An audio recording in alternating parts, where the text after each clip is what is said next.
What's going on, guys? Your boy Amazing here, back with another video, and in today's video, guys, we are here with the updated LR priority ranking for you guys in terms of which LRs you want to be making in order from the best all the way to the worst. And so yeah, with the release of LR Helbram coming out a little bit later today, guys, I wanted to actually rank Helbram, just a preliminary ranking based on what I think he will be doing in the game, just based on his kit, and where I'm actually going to be ranking this character in the overall LR priority. So if you guys do enjoy videos like this, man, definitely make sure to hit that like button and subscribe, as we are on the road to that 53,000 subscribers. I definitely do appreciate the support on the channel, guys. And with that out of the way, man, let's hop in and let's actually rank all the characters again here. Now, before we actually put Helbram in on the tier list, guys, let's actually go to Helbram's info here, and we'll talk about exactly what he's doing now that he's LR, and where we're going to be ranking him based on how strong I actually feel the character is. So yeah, so let's just hop in and let's just get straight to it. So from the before, you guys can see it's increased basic stats by 5% per each surviving ally, and this was active only on field. Now, after the changes with his LR, as you guys can see in his passive now, it's going to increase fairy allies attack related stats by 7% for each ally participating in the battle, and this is a backline supportive effect, also not including deathmatch though. So deathmatch is not going to be allowed for this character, but everything else in the game, and as long as you can run in backline or frontline, he still will be providing those, those effects. Now, if all allies are fairies, including those in the secondary slot, enemies who use a skill will be inflicted with the Stone Needle effect for 5 turns. Now, Stone Needle is going to be HP related stats minus 7%. It's going to stack up to 4 times and applies before skill activation. Now, when the hero enters the battle from the secondary slot, all Stone Needles are removed from all enemies at the start of the ally's turn, limit once. Of the enemies that had 2 or more of the Stone Needles removed, one enemy who had the most removed is going to be petrified for 1 turn.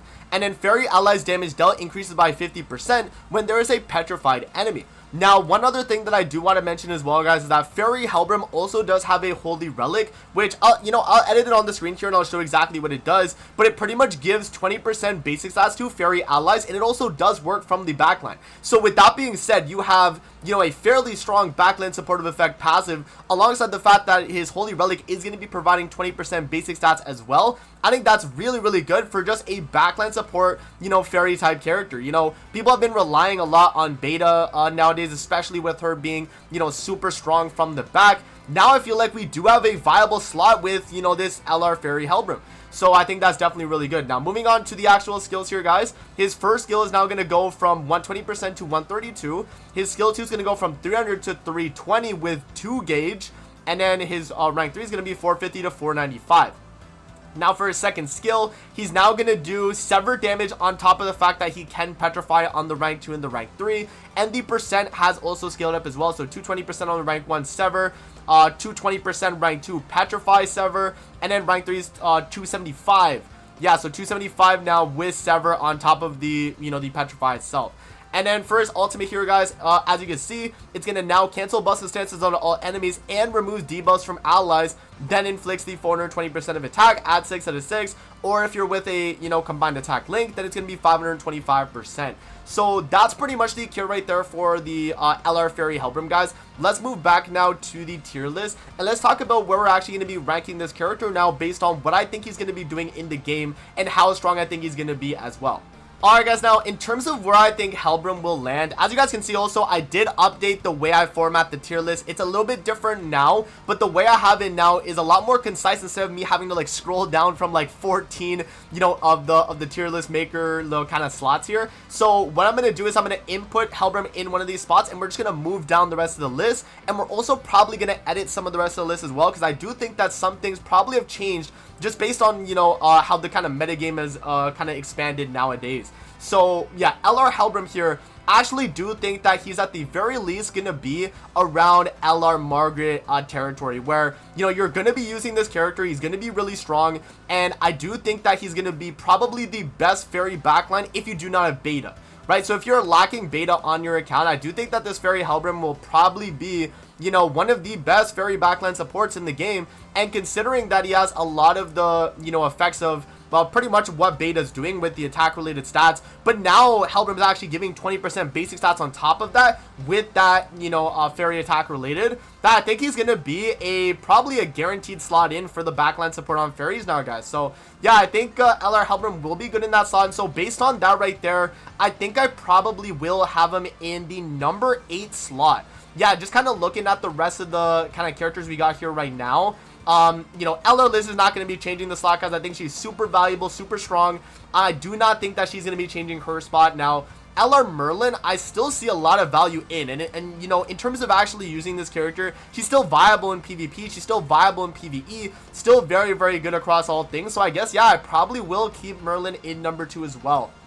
Now, LR King. LR King is still very good on the Endura Retribution rate. You pretty much need to run the character for that. And then for other content in the game, I mean, LR King is still a solid, you know, kind of fairy support. The problem is with LR King right now is that if you are running, you know, anything other than Endura, you're just going to run King at the end.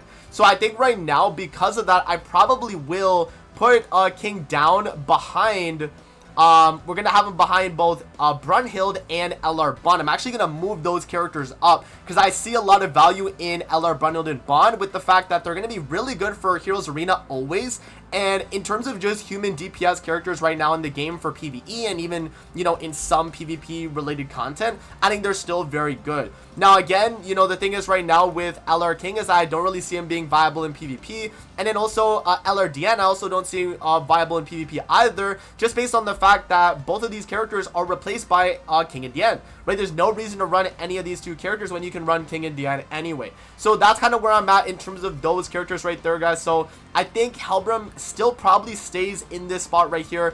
Gloxinia is still very good on, you know, like Ratatoskr and all that. So I do think that at the very least he can stay in that slot. He's not really good in PvP, but, you know, again, that PvE viability I think is strong. And because he's so good in that, I will give him, you know, the viability there. You know, Diane is still viable in PvE content, especially on some of the harder ones. If you really do need a taunt unit, this is the best taunt unit in the game for that.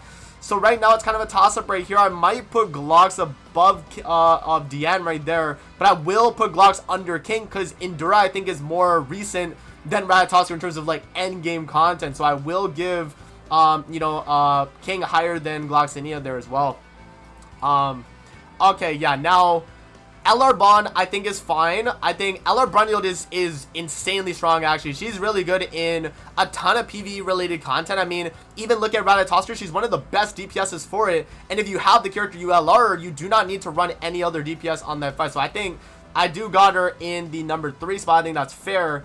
I have to reorder the numbers here, guys, because these do not make sense actually.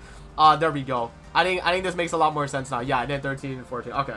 So, yeah, and then from here, LR Margaret, though, she is viable in PvP, actually, just based on the Goddess team, right? So, with that being said, maybe Margaret does go up a little bit. I think maybe like this. I think we could maybe do this. So right now, this is where I'm kind of at right now. I think Margaret is still going to be a little bit better than Helbram because I do see viability in a lot of other content in the game. I think right now it's pretty similar actually what they're doing. Like Margaret's giving basic stats, Helbram's also giving basic stats and attack related. So it's pretty similar. It's just whichever team is more meta at the moment. So I guess with me saying that, I guess I will put Helbram above Margaret there. Okay, so yeah, I guess we will have Helbram in this slot. And then we'll have Margaret in this slot. Diane right there. Falling down to the 9th slot is crazy though. But she's still very good. Like I think LR Diane is still very strong.